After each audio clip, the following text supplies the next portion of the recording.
Donc dans la vie quotidienne, petit 1, il ne faut pas fumer. Ça c'est super simple, ça c'est pour le tabagisme. Ensuite pour la tension artérielle qui est un problème de santé publique, il faut avoir une activité physique régulière, pas forcément du sport, adapté à l'âge et à sa condition physique, une marche de 1 heure par jour minimum pour tout le monde, quelles que soient les conditions météo. Il faut avoir une alimentation pauvre en sel, donc il faut arrêter de mettre du sel dans l'alimentation. En Europe, l'alimentation elle est suffisamment salée. Le cholestérol, manger une alimentation pauvre en graisse, donc pas forcément manger tous les jours du fromage, tous les jours de la viande rouge.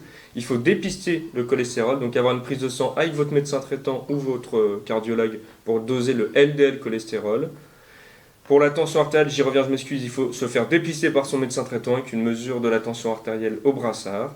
Et pour le diabète, il faut connaître ses antécédents familiaux, demander à ses frères et sœurs, ses parents, s'il y a des problèmes dans la famille de diabète, de tension artérielle.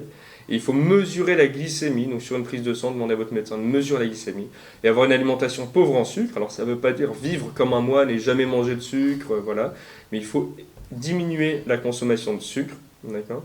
Il faut avoir un poids normal, donc lutter contre l'obésité. Et enfin, avoir une alimentation équilibrée, 5 fruits et légumes par jour, c'est pas juste pour la télévision, c'est vraiment important au quotidien. Et avoir une activité sportive régulière, donc les jeunes, lâchez les téléphones, allez jouer au foot dans la rue, courez sur les stades, c'est super important tout ça. Voilà.